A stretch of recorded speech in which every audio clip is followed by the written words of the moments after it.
Hello everybody, welcome back to my channel Trading Secrets. This channel is for entertainment purposes only. For those of you who do not know, my name is Ali. I have over 20 years experience teaching accounting, economics, business and law. Through this channel I'll be providing some stock analysis and a quick update on the $1 Million Challenge. So if anybody's not aware of this is a journey of an investment of $1,000 to a return of $1 million over a period of 3 years using a strategy called compound return investing. So the objective is try to get 201 trades, each with an average return of 3.5%. It's not 201 consecutive trades, we do take into account losses. So for further details about how to join us for less than $9 a month, information is available in the description below. In today's video, we're going to be doing updates for MULN, GNS and also MULN. So before we make a start, let's have a quick look at what's happening in the market. So headline here from Bloomberg, and we can see here it states that investors can fight the Fed all the way they want, don't fight the tape. So the S&P is currently nearing a bull market. Rates have worried traders who have been losing in 2023. However, we can see that momentum is apparently looking to change. The key thing affecting markets obviously is inflation.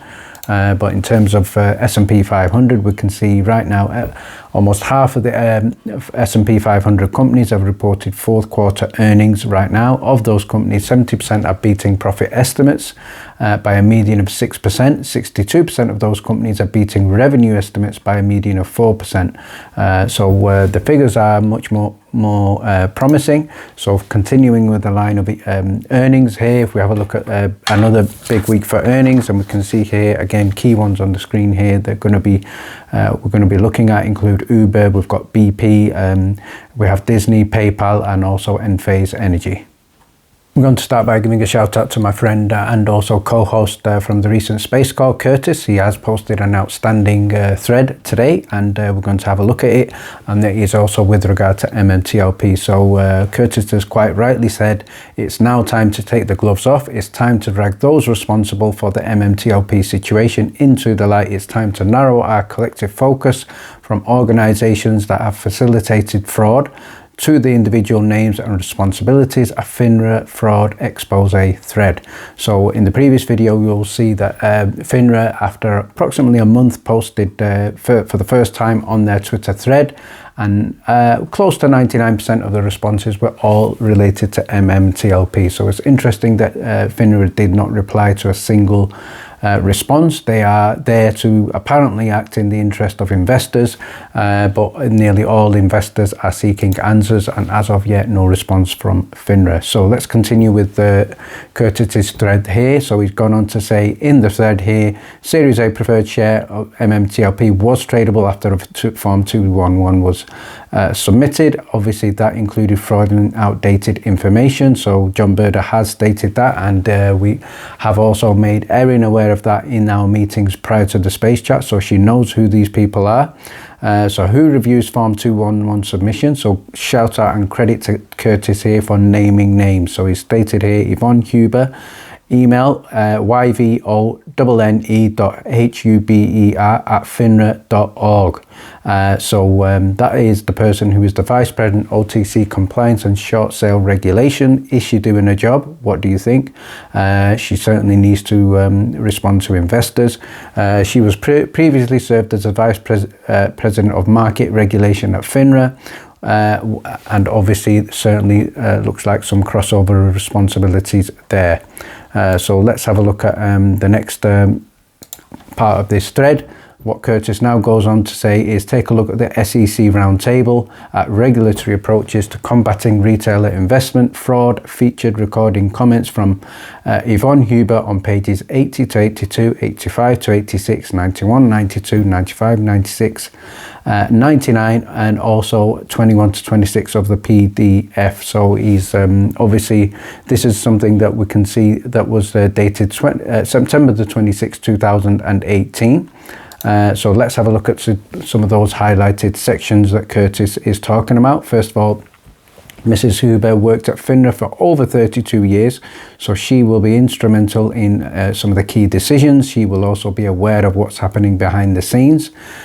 She's obviously been around since the inception of the Form 211 that currently John Berder is saying he has not actually seen. She heads the OTC compliance team and specialises in surveillance investigations in fraudulent activity and short sale regulatory responsibilities. It would, from my point of view, I think it would be also interesting to see what her salary is, how much is she paid. Again, that is something that would interest investors. But what it says here is Ms. Huber, obviously Vice President of the Market Regulation Department at FINRA and oversee the OTCC compliance team. So confirmation there. Let's now have a look at the next part of the thread. And what he's stating, Curtis is stating here, Ms. Huber explicitly states the responsibility of the team compliance. They look for deficiencies, red flags or discrepancies. You know the information from Torchlight in 2012. So if Mrs. Huber is looking for deficiencies, she's looking for red flags or discrepancies, I was wondering if she's had an eye test. Has she had an hearing test? Does she have her senses? Is she got dementia? Does she not know what fraud is? Can she not check a signature? Can she not ask and refer to the company? Does she have any common sense?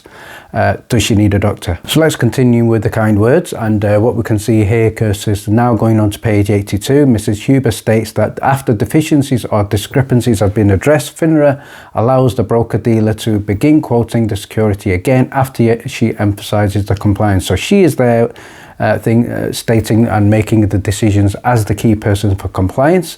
So she's there obviously accepting that responsibility. So we need to check her mental health as well.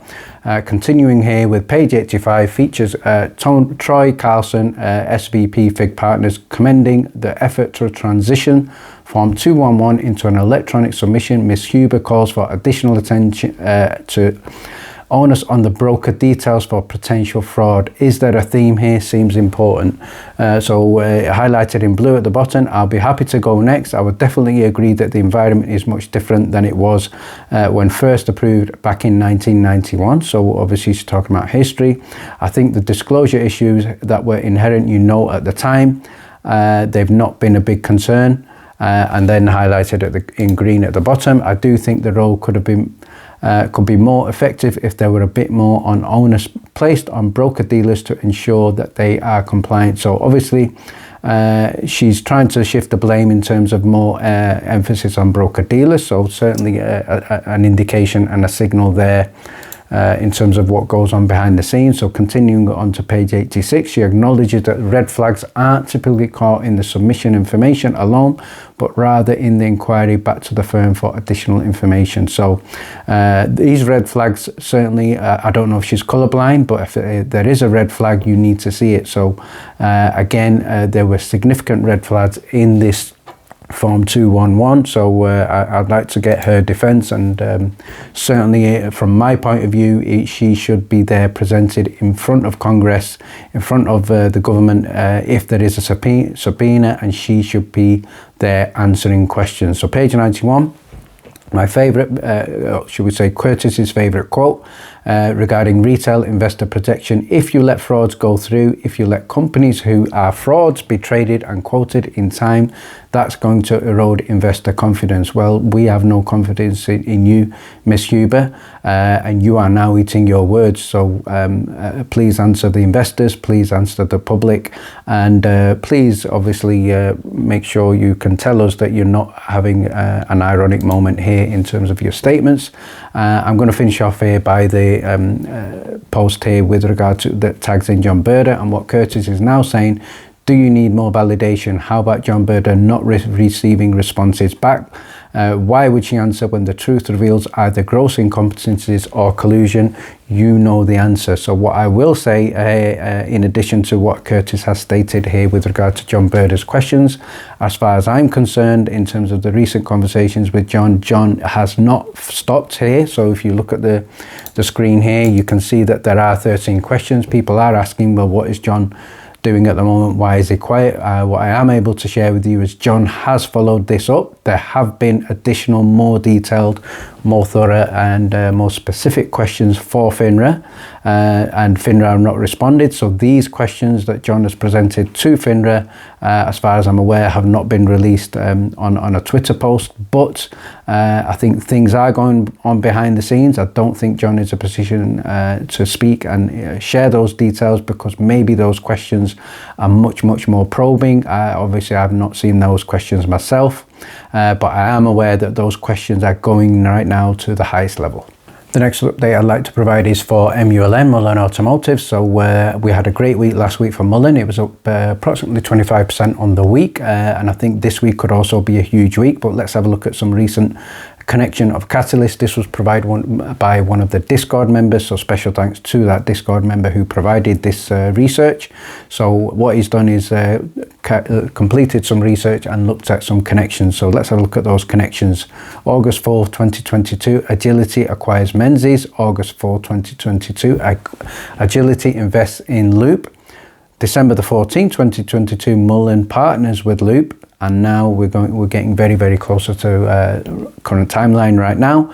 February the 2nd 2023, Mullen, Loop and Menzies launch the 60-day EV pilot. So very interesting connection here, but let's just double check some of these links and suggestions that have been stated. So headline here states Agility completes 763 million acquisitions of Menzies Aviation. So again, Menzies is a UK company. It's registered on the as a PLC on the UK stock market. So we can see here confirmation of that deal for 763 million pounds. And the other connection we're going to just check in, and that is with Agility Ventures. We can see here again an article dated 4th of October 2022.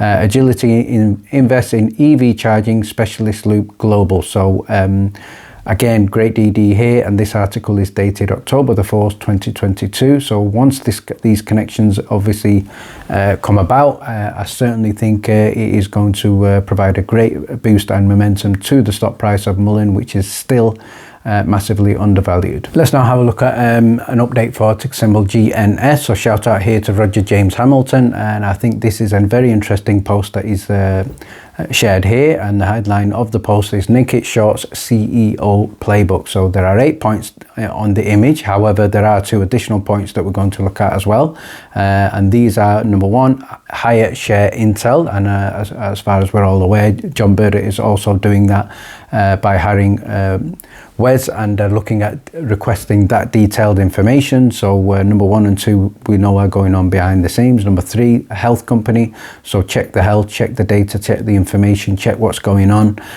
Certainly nefarious activities are very common now. Set up a task force, report to the SEC, investor comms, issue NFT coupon. So that's something that is quite topical at the moment.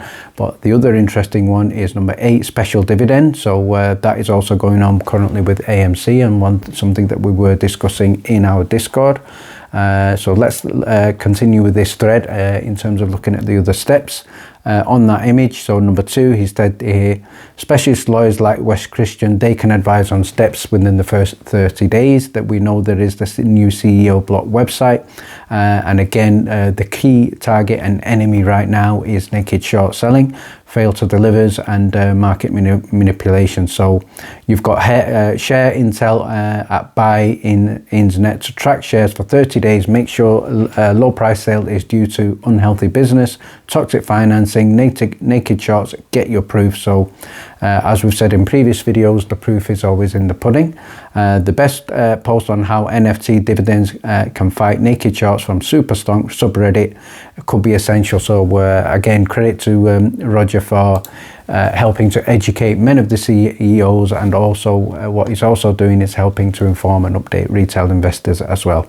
So continuing with number 6, at the bottom, number 3, ensure naked shorts can't achieve the goal of bankrupting or delisting, getting company cash positive and profitable, and release guidance to reassure investors. So remember, the true and real objective of all shorts is to bankrupt your company They will then avoid tax. The IRS doesn't get involved. So these loopholes are there to protect the shorts, and it is a scandal. Number 4, set up a board-led task force to take actions, audit committee protections against internal fraud and theft. Task force is needed to protect against external fraud. Number 5, report to the SEC once you have completed the first 4 steps, because the SEC's job is to protect investors, protect markets, protect the integrity. So when you are showing that you are being compliant, you are being thorough and due diligence, you're putting pressure on the SEC to act. So you need to put pressure on the SEC. If you don't comply and inform the SEC, they can turn a blind eye in theory and say, well, we were not made aware of it. So great point there for number 5. Number 6, communication to investors, as they need to understand your findings. You need to invade your investors. So special thanks to Roger for informing this. I personally agree 100% with this. I think all CEOs who communicate with their shareholders will get the respect of the shareholders. And even if that communication is just to say, hello everybody, how are you doing? Things are going well. We're researching. We can't share information, but we are here working behind the scenes. Just a simple statement like that is fine. But what Roger also states, he is willing to go far above and beyond. He's willing to get in trouble with the SEC if it means protecting his company and protecting his shareholders and risking a fine with the SEC. So he's gone on to say that he will protect the investors of the company. So credit to Roger for that as well. So let's finish off by looking at the final part at the bottom. Number 7, issue an NFT coupon.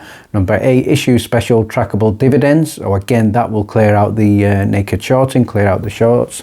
This may take 3 to 9 months depending on the complexity, but it is one good way to flush them out.